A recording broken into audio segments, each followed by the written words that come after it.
প্রিয় দর্শক, নিউজটা খুবই ইন্টারেস্টিং হবে। প্রিয় দর্শক, যুদ্ধ ছাড়াও শক্তি দেখানো যায়। ইরানের সঙ্গে চুক্তি ছিল রক্তপাত নয়, কূটনীতির বিজয় বারাক ওবামা। প্রিয় দর্শক, মানুষ হত্যা নয়, শান্তির পথেই সমাধান খুঁজছিলাম। ইরান চুক্তি ছিল সেই সাহসী সিদ্ধান্ত ইউএস প্রেসিডেন্ট বারাক ওবামা। প্রিয় দর্শক, মূল বিষয়টা হলো যে পারমাণবিক বোমা যদি এত খারাপই হবে, তাহলে যারা আজকে ইরানকে নিষেধ করতেছে যে তোমরা ওপরে হাইটো না, ওপরে হাঁটা ভালো না, ওপরে হাইটো না, ওপরে গেলে তোমাদের হাত পা পুড়ে যাবে। কিন্তু আমার কথা হলো যে যারাই কথা বলতেছে তারা আসলে কেন এগুলা বানাই মজুত করে রাখছে? এটা তো আসলে ভালো না। তাহলে তারা কেন বানাবে? এই কথাটা ইরানের একজন সাবেক প্রেসিডেন্ট, যিনি ইরানের আগে প্রেসিডেন্ট ছিল, তিনি এরকম কিছু কথা তিনি বলে গেছেন। কথাটা আসলে বাস্তব। প্রিয় দর্শক, ইরানের সঙ্গে 2015 সালে পারমাণবিক চুক্তির সময় কোনো মানুষ মারতে হয়নি বলে জানিয়েছেন সাবেক মার্কিন প্রেসিডেন্ট বারাক ওবামা।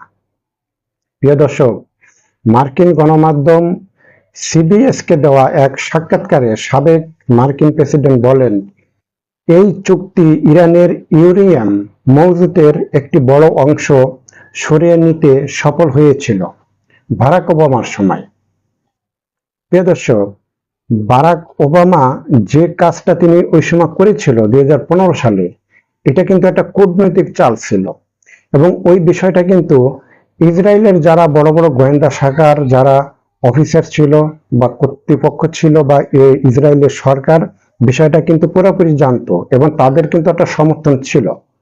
ইসরায়েলেরও একটা বড় সমর্থন এখানে ছিল ওই সময়। কিন্তু বারাক ওবামা কিন্তু এই কাজটা করতে যাইয়া একটা মিসরাইলও কিন্তু তার খরচ করতে হয়নি, একটা মিসরাইলও কিন্তু তিনি ইরানের উপরে মারে নাই। কিন্তু বারাক ওবামা যে কাজটা করেছিল সেটা হলো তার যে মেধা, অর্থাৎ আমি অন্যভাবে বলি যে সেটা হলো কূটনৈতিক যে চালটা, অর্থাৎ মেধা দিয়া তাদের ব্রেনটাকে তারা ওয়াশ করেছিল। খুব বুদ্ধি ছলে বলে কৌশলে তারা এই কাজটি করতে সক্ষম হয়েছিল। বারাক ওবামা ইউএস প্রেসিডেন্ট হিসেবে উনি খুব একজন মেধাবী একজন প্রেসিডেন্ট ছিল আমেরিকার ভিতরে, আর ওনাকে দিয়েই আসলে এই কাজটা সম্ভব হয়েছিল। প্রিয় দর্শক, ওবামা বলেন, আমরা একটি ক্ষেপণাস্ত্র না ছুড়েই এই সম্পূর্ণ কাজটা আমরা করতে পেরেছি।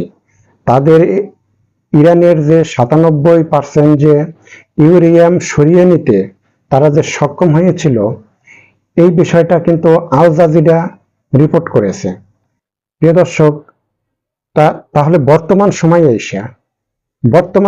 এসে তাহলে এত হাজার হাজার মিসরাইল কেন মারা লাগতেছে? এটা কি আসলে ইউরেনিয়াম সরানোর জন্য নাকি আসলে অন্য কোনো কিছু? এখানে মূল যে বিষয়টা প্রিয় দর্শক, যে ইউরেনিয়াম যদি এত খারাপই হবে, ইউরেনিয়াম দিয়া যে নিউক্লিয়ার বোমাটা বানানো হয়, এত খারাপই যদি সেটা হয়, তাহলে যারা নিষেধ করতেছে যে ওদিকে হাইটো না, ওদিকে হাঁটলে তোমার হাত পা পুড়ে যাবে, শেষ হয়ে যাবে, তাহলে তারা কেন বানাইছে? তারা কেন এগুলা বানাইলো? প্রিয় দর্শক, আমার দেশে আমি কি বানাবো না বানাবো সেটা একান্তই নির্ভর করে আমার দেশের সরকারের উপরে এবং জনগণের উপরে।